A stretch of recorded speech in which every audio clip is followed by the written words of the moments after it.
जय हिंद भोजपुरिया जवान, कैसे हुआ नीमन। सौम्या पोखराल वह नेपाली बाला, वह टैटू वाली लड़की जो खेसारी का टैटू बनौले रहा अपने हाथ पे और खूब पॉपुलर हो गल। हाँ जनते होबा। तो उनका फाइनली एंट्री हो गया भोजपुरी सिनेमा में। जी हाँ, एक रिलीज भइल गाना हरदी लागे जान के, खेसारी लाल का आवाज़ है और वो गाना खूब पॉपुलर भला। कुछ ही घंटा में 1.5 मिलियन से ज़्यादा लोगों के देख चुकल हुआ।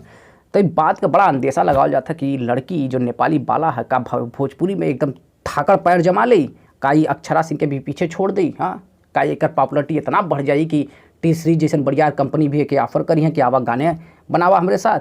तो यह कुल बात है जो हम वीडियो में करब। तो हम पूछते आप लोग से भी कि आप लोग के का लगत है का सौम्या पोखराल जो के खेसारी प्रमोट कैले हुन अपने गाना में लेके आल हुन। गाना तो बढ़िया है, हम ओकर रिव्यू कैले हैं, ओकर रिव्यू देख सकला। गाना मज़ेदार है। अखिलेश कश्यप जो खेसारी का मित्र हुन वो के लिखले हुन। हमें बात के ए बदे भी कहत है कि वीडियो में जो सौम्या पोखराल का एक्टिंग परफॉर्मेंस है ना, वो मजे हुए कलाकार की तरह दिखत है। देखा भाई, जे संघर्ष से पैदा होला ना, ओकरे एक्टिंग में, ओकरे काम में गंभीरता दिखला, अच्छाई ओकरे काम में दिखला। तो सौम्या पोखराल का काबिलियत जो है उनके परफॉर्मेंस में दिखा था। सुंदर है, ठीक है, और आँख का उनका एक्सप्रेशन हो चाहे भाव का एक्सप्रेशन हो वो बढ़िया दिखा था। और डांस परफॉर्म हो वो भी कुछ एक जगह बढ़िया दिखा। तो ऐसे हमारे मन में अंदेशा है कि देखा, हम तो शुभकामना दे कि वो बढ़िया एक्ट्रेस बन जाए भोजपुरी में, भोजपुरी का नाम करें।